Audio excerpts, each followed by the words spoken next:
Obama never could close and entire world's cheering. President Trump knows how to make a good deal.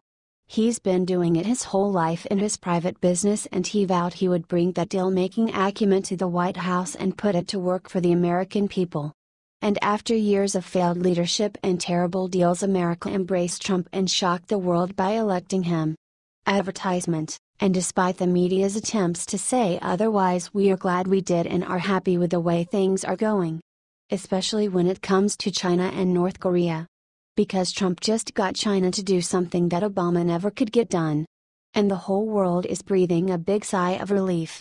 According to Reuters, China will finally join and what's more strongly enforce some gut-wrenching sanctions against North Korea. At a huge cost to China. They will pay a massive price related to the new UN sanctions against North Korea because the two countries have close economic ties. But they will go along with the sanctions because Trump is making it happen. He used every negotiating trick in the book and some he made up on the spot to get it done, and in the process shamed Obama and his utter incompetence. Speaking at a regional security forum in Manila on Monday, Chinese Foreign Minister Wang Yi said, owing to China's traditional economic ties with North Korea, it will mainly be China paying the price for implementing the resolution. But in order to protect the international non-proliferation system and regional peace and stability, China will, as before, fully and strictly properly implement the entire contents of the relevant resolution. Trump said about the historic deal.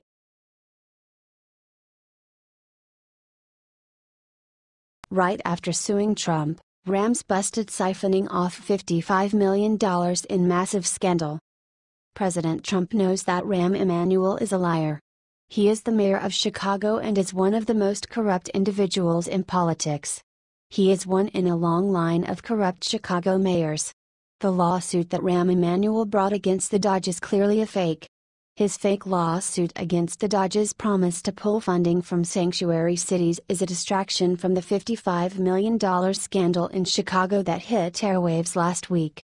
Advertisement. The aldermen of Chicago and city officials have called out Emanuel of redirecting $55 million into funds that were designated to aid the poor and mostly black portion of Chicago's South Side. He instead rerouted the tax funds and no one noticed because it wasn't disclosed on the tax bills. What happens in Chicago, stays in Chicago. You can understand why Emanuel would be so desperate to divert attention from this scandal, and, so far, it's worked. By Sunday, Emanuel had announced his $3 million federal lawsuit, claiming the Trump administration was blackmailing the city of Chicago, and the national news outlets ate it up, Rahm versus Trump. Unsurprisingly, that the mainstream media is refusing to cover the debacle in Chicago. He claims he is worried about the $3 million that Chicago will lose if they refuse to cooperate with immigration laws. He said he wanted the money to purchase some cop cars. What is he doing with that $55 million he redirected? It's been dubbed a slush fund scheme for money laundering. That $55 million could have helped Chicago's struggling public schools. It could have purchased those police vehicles Rahm says he's so concerned about, or put more cops on the street. Chicago ended July with more than 400 murders, putting the city on pace to exceed the number of killings in 2016 with 781 homicides. Lord knows Chicago could use more cops. Yes, the poor of Chicago are suffering because Emanuel embezzled $55 million that was designated to assist them. Advertisement. Should Trump sue him?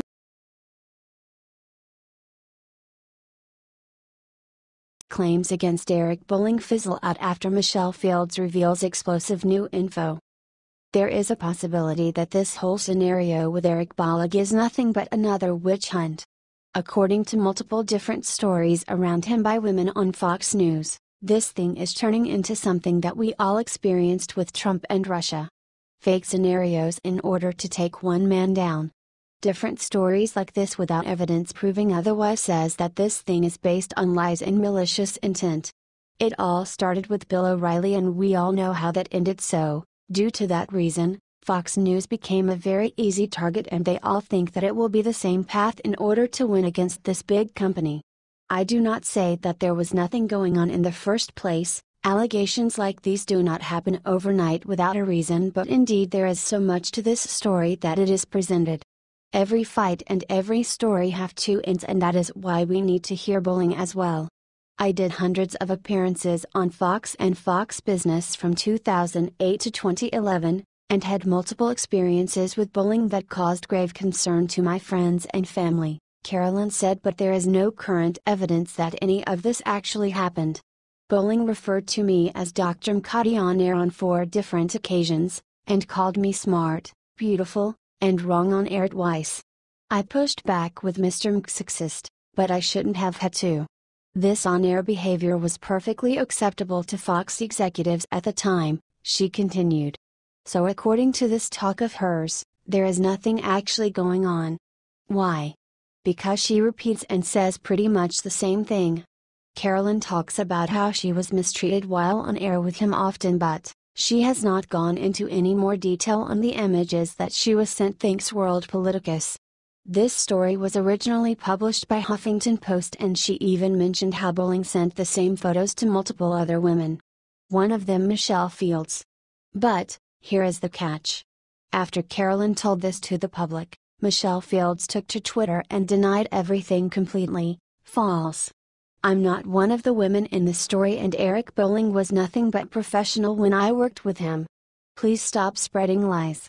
So from this moment on, there is a huge possibility that this scenario is only happening because someone wants Bolling down. If you ask Carolyn, many women have been sexually harassed during their time in Fox, and they were waiting this whole time to make a complaint or accusation. This is shady, and there is no way of being true.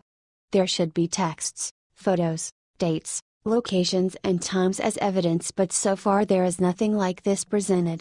Let's all do not forget the fact that this woman indeed has brought sexual harassment accusations to pretty much everybody who isn't.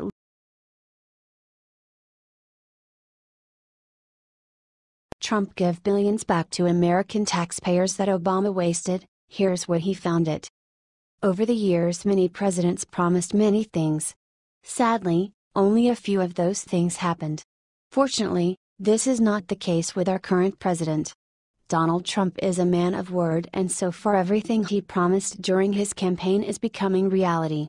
One of the most often issues that others promise to do is how they're going to lower taxes and decrease spending or cut some program that eats a good chunk of the government budget.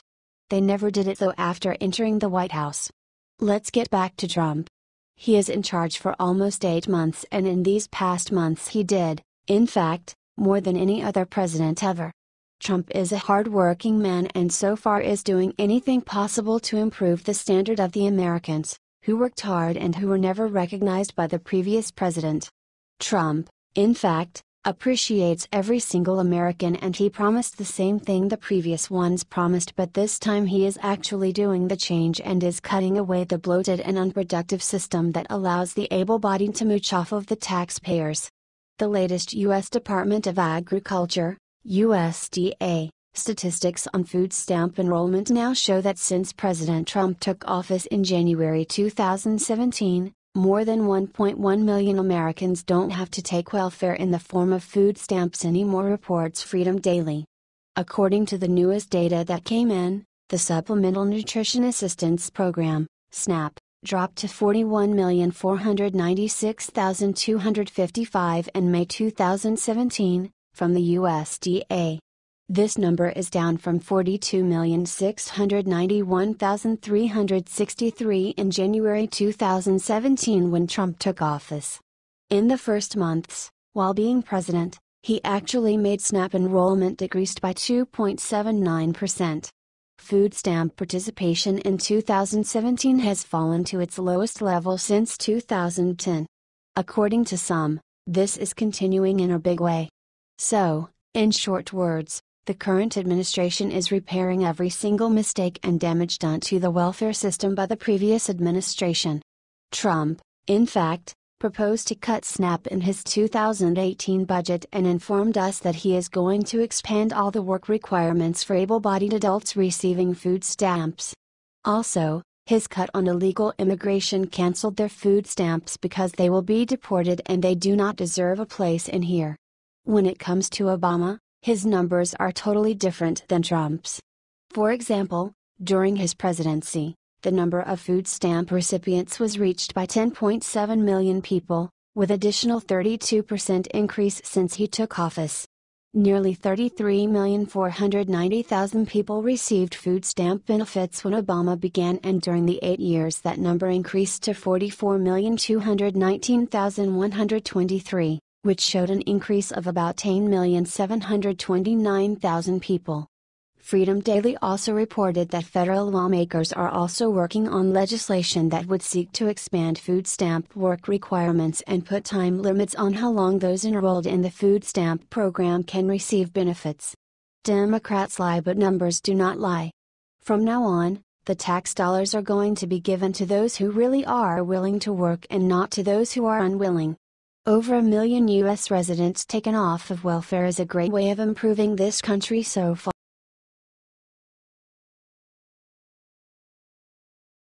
What Franklin Graham just said about Caitlyn Jenner already has 500k likes. It is sad how some people in this country are willing to do anything for fame and money. They lose their morals down in order to receive the spotlight and to represent some kind of improper icon for even more improper movement. Will we ever get our country back? I think yes, there is a possibility of this because many people slowly are opening their eyes. A few weeks ago, people lost their minds after Trump took to Twitter to announce his decision about banning transgendered people from the military. Moments later, many people blamed him, and one of them is Caitlyn Jenner, formerly known as Bruce Jenner. She and everyone else who bash on Trump did not understand the point of being a military person and what in fact that role represents. She can do whatever she wants with her body, but she should not put her nose on topics like these. Remember that even she got an ESPY award?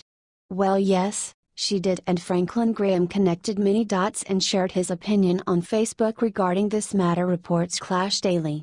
He wrote, Caitlyn Jenner is being honored with the ESPN ESPY Award for courage? I find this hard to swallow after spending time with wounded military veterans and their spouses with Operation Heal Our Patriots. They are true heroes and their lives define courage. Some have had 30 or 40 surgeries, not to change their gender, but to try to put their bodies back together after defending our country. And to recognize the very confused Caitlyn Jenner as a hero before the entire world? Give me a break. If you want an example of real courage, it's when Jesus Christ willingly allowed himself to become your sin and died in your place on the cross, the righteous one for the unrighteous. What an extraordinary comment by Reverend Graham.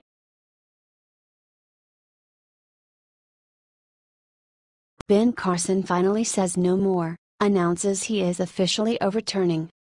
Liberals do not like President Trump, so of course, they won't like his administration either.